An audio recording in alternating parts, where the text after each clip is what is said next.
Janie here. Welcome back to my garden. I think you can see I went shopping yesterday. I went to the garden center in search of a lime tree, which I got and I'm very excited about, and I'm probably going to be planting this later today with a little bit of help from Jason when he's available. But while I was there, I found a whole bunch of other really, really beautiful plants, and I was weak and I bought them because I had told myself that I really wanted to get my plant stash planted before I really started in on buying all the new beautiful stuff for spring. And you know, I mean, what was I expecting going to the garden center this time of year? Everything starts to come out and it's starting to look so beautiful. I mean, look at this. Oh, it's just so gorgeous. They had heliotrope there. Oh my gosh. I like almost bought all the heliotrope. I didn't buy it, but I was very, very much tempted. So I told myself, since I bought this stuff, I wanted to come home, and today I wanted to get a bunch of perennials and shrubs that I had overwintered. I got these last year from Proven Winners, and I had plans for them in my garden. I just didn't get around to it, right? And then it got later and later and later in the year, and then I just decided to overwinter them, which for us here, overwintering is totally fine outside in zone 9B. If it got really cold, I could have put them in my greenhouse, but I didn't need to. Like, the coldest we got down to was probably 31 degrees this year, maybe 30 degrees, definitely not in the 20s, which was great. Although we have been cold the past couple days. We got down to 32 2 days ago and 33 last night, and that was a little chilly, but I think we're starting to warm up pretty soon. So anyway, I have a whole cart here of perennials and shrubs that I want to plant today. It's a 2-cart day. I have another cart here of all my equipment, and I'm going to go to the front garden and I'm going to get these guys planted. This is so funny.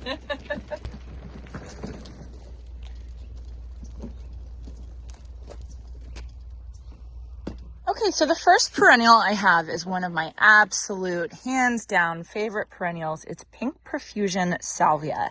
And I have a whole mass of Pink Profusion Salvia right here that I do need to cut back today, and I do want to add to it because I just think it is so very pretty. I think it's gorgeous. Once it starts blooming, it blooms for so long during the season. Salvia is just so beautiful, and I have to say this color is one of those colors that you can just see from far away, which is my favorite type of saturated, really bright colors in my garden. So I definitely wanted to add more of these, and I thought I have them sprinkled other places throughout the garden, but I really like them in this spot, right next to the lavenders, right next to the fig tree, once the fig tree pops out. And then I do have some plain the blue salvia that looks really pretty next to it as well. So I just really like it in this spot, so I just want to add to it a little bit. Before I get started planting though, as you can see, I've got some weeds and I've got some cleanup I need to do just to see even where the salvia is. For this type of salvia, you can see the new growth comes from the crown. So this is all the beautiful new growth down here, and it's been protected from the cold by this old stuff. So now I can take this old stuff. Oh my gosh, I didn't even notice. These are old Euthecas. These are praying mantis egg sacs. Isn't that cool? Is this one empty? Yeah. Oh, they're all empty. That's very exciting. I love seeing this type of stuff in my garden. That means there's pollinators here, and that is huge. When I first moved into this garden, it was eerie. It was really eerie because there was no life. There was no birds. There was no earthworms. There was no pollinators. There was no buzzing of bees. There was just nothing here because everything was just basically mulched. And so every time I see signs of pollinators in my garden, I get really excited, and I want to pat myself on the back. So I love seeing Euthecas, egg sacs, and stuff like that. So anyway, I'm going to get started cleaning this up, and then I'll set out where I'm going to plant the new plants. I only have 4 of them, 4 new ones, and they look like nothing because I cleaned them up. I already cleaned up all the old stuff, but if you look really close, you can see the new growth. This one, you can definitely see the new growth, but they're all alive. They all don't look like much, and that's the thing when it comes to herbaceous perennials, is they all die back, and you're like, oh, it's gone. Nope, just be patient. It'll warm up, and they'll pop out, and they'll be a beautiful plant, and even better than last year because they spent all winter kind of rooting in.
Okay, so I've got this area all cleaned up. I got the pink profusion salvia cut back. Again, it looks like nothing, but if you look close, they are there. There is one there, 2, 3, 4, 5, 6, 7. You guys just got to trust me here. I promise they're there. Some of them look really good, nice and big and fleshed out. Some of them aren't as good, but that's okay. If you see this little divot right here, that is because we want to put that boulder right there. The problem is we're having trouble getting that 600-pound boulder over here, and we were going to have the construction workers do it when they were here, but everything was so busy and so crazy, I forgot to remind them to do it before they took away the machines.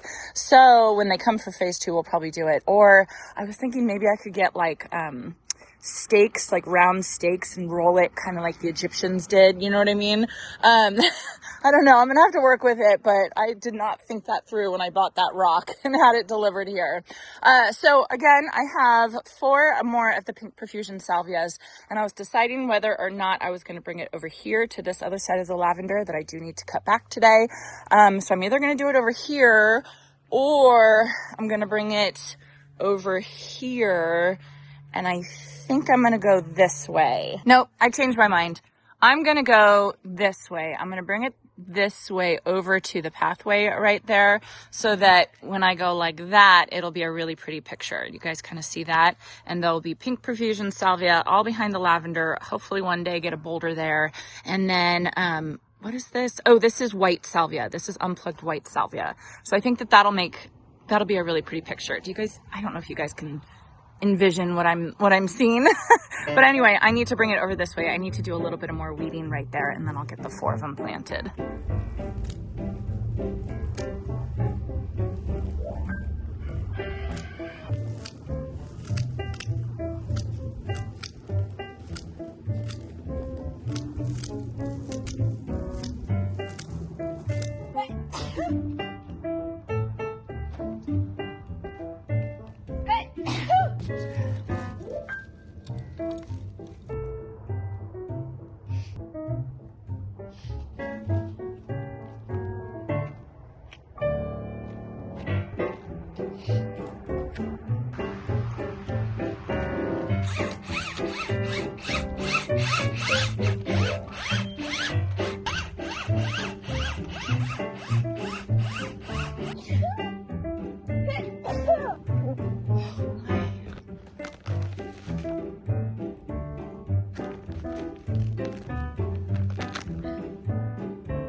Oh my goodness, my allergies, you guys. Usually my allergies aren't that bad, but every couple years they get bad, and I can kind of already tell this year's gonna be rough. I cannot stop sneezing and sniffling, so I am really sorry. I'll try and cut most of it out, but my goodness. Okay, so I've got these guys planted. They look great. My soil looks so good. I feel like I'm bragging about my pollinators in my soil today, but I'm really proud of it. Look how beautiful this soil is that I'm planting in over here. Oh my goodness, it's so gorgeous. It's had compost on it. We put compost on it the very first year we came here, and then we've just been adding mulch. I obviously need more mulch over here, but it just looks so beautiful. So anyway, you can barely see what I planted, but I got 1 here and then 3 kind of along the pathway like that. And so it's just going to kind of cradle the lavender. This is Sweet Romance lavender. Do you guys know Proven Winners is coming out with a new variety of lavender this year? I am so excited to try it out. I cannot wait to see how it does, because this is the only lavender they've had since they started their perennials, I want to say. Don't quote me on that, but this is like the only variety of lavender, and I'm so excited to try the new variety they have. I think it's called Summer Serenade. Ugh, I gotta look into it. But anyway, so imagine the lavender all in bloom, and then imagine a boulder right there, and then the pink profusion. Oh, it's just going to be so pretty. So I'm glad I got those planted. Now I'm going to move on to the next ones, and the next ones I want to plant are shrubs, and they are crema, reminiscent crema roses, which are just beautiful. So I am not super familiar with the reminiscent series of roses from Proven Winners. What I do know is that they were bred by this like world-renowned team from Serbia that breeds for blooms, scent, petal count, all that kind of stuff. So these are like supposed to be the best of the best roses that Proven Winners could find. 3 feet tall, 2 feet wide, zones 4 through 9, and they're not quite a yellow, not quite a white. They're like this creamy color, thus crema. I think they're going to be beautiful. And I am planning to plant them over in my long border in the whole planting plan that I had for over here by the boxwoods and the thuyas. So let's head over there. Okay, so let me show you again the plan that I made for this area. I did change. I had the river of, I just did Super Tunia Bordeaux initially, and I changed it to Super Bina Pink Cashmere. Oh my goodness, I think that'll be so pretty going through a river here. And then back in the back here, I had planned for 3 roses, either iceberg roses, and then I realized I had these cremas, and I was like, what am I doing? I'm going to plant these cremas here, and I think it'll be absolutely beautiful back here. So one thing that I have definitely learned from Michael Glassman is you can make a plan on paper or on the computer or whatever, but once you get out into the garden, you really have to look at the garden and decide, is that the right spot for what you planted or what you decided. So what I decided for these roses on computer was to have them kind of in a line like this, kind of like this. But now that I'm seeing it, I'm thinking, would it look prettier if I took one of them and moved it here in between the thuyas? What do we think? What do we think? I think it could go either way, honestly. I think both look pretty. I think I'm going to go with this. I think this is really pretty. So again, this is not what I had originally planned. What I actually originally planned was to do a grass back here, like a purple fountain grass or something like that. But I actually think this is going to be really pretty. Oh, the male's here. Hi, thank you. So imagine the crema roses in the back, and then the sea of Super Bina Pink Cashmere. I am going to divide a whole bunch of Helen von Stein and plant, I want Helen von Stein like everywhere, like tucked in all over there. So it's got the silvery foliage to counteract the boxwood foliage and the thuya foliage, that river. I think I'm going to take this Melianthus major out. It's a beautiful plant. It looks really good in the spring, but it looks terrible once we get hot. Really, really bad. It cannot handle our heat. And I read it's really popular in England. It's an amazing plant. If you guys live in cooler climates than I do, if you rub it, it smells exactly like peanut butter. And my daughter Shay loves peanut butter, which is why I got this one for her. But I'm just too hot here during the summer. So, I might just leave it and work around it, but you know what? Oh, I just thought, what I want to put here instead is I want to put grasses. I want to put Carl Forster grasses here, and Carl Forster grasses won't start growing until the summer when I can cut this guy back. Ooh, good idea. Ooh, I like this. It's like a seasonal thing. So I'll have the peanut butter plant during the spring, cut that back, and then by the time I cut that back, the grasses will grow. Ooh, I like this.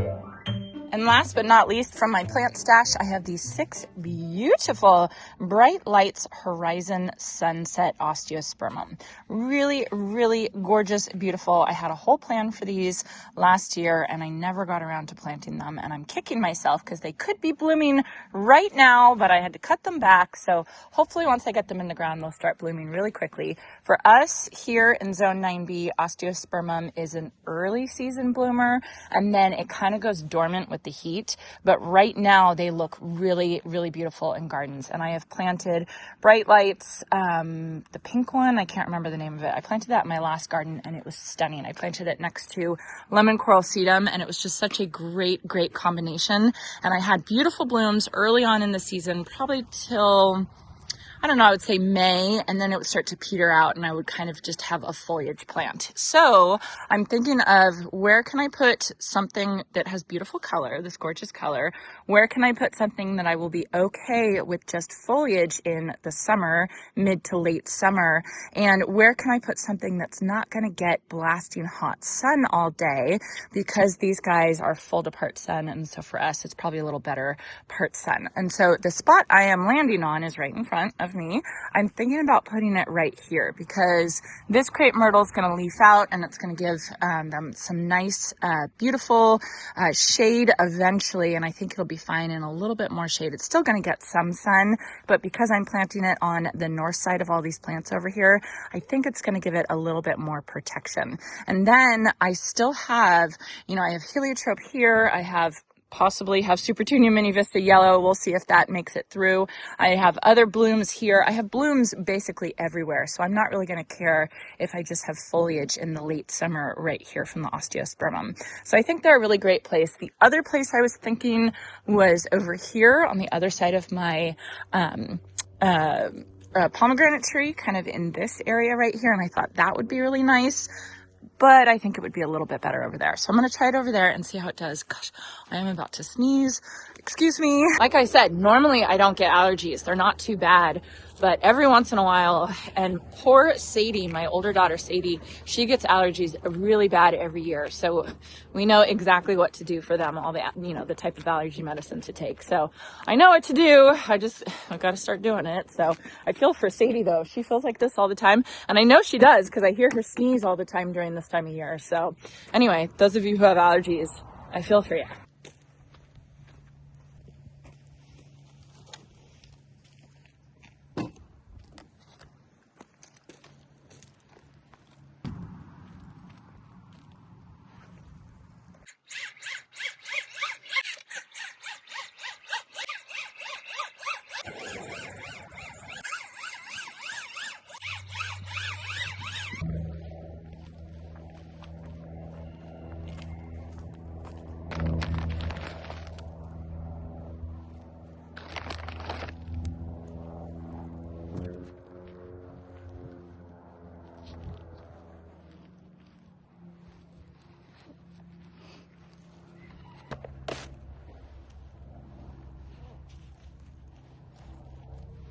All right, all planted. Oh, I just think that they're going to be so beautiful, especially next to the heliotrope. And then I have Puxter Blue Amethyst right here, and then some Helen von Stein lamb's ear.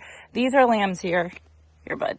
These are lamb's ear that I divided and I replanted right here, and look at how good they look. So I'm going to do more of this over there where I planted the crema, reminiscent crema roses. So that's 6, 7, 8, 9, and then 4 more over here, 13. So 13 of the plants that I had in my plant stash overwintered that I've been watering and taking care of. They're in the ground. Jason will hook them up to drip. I got to go get my flags and flag these. And then they're ready to go and ready to bloom. I'm very, very happy. I am going to go inside and wash my face and take some allergy medicine to get this pollen out of here. But anyway, I hope you all enjoyed this, and I hope you all have a chance to get in your garden today.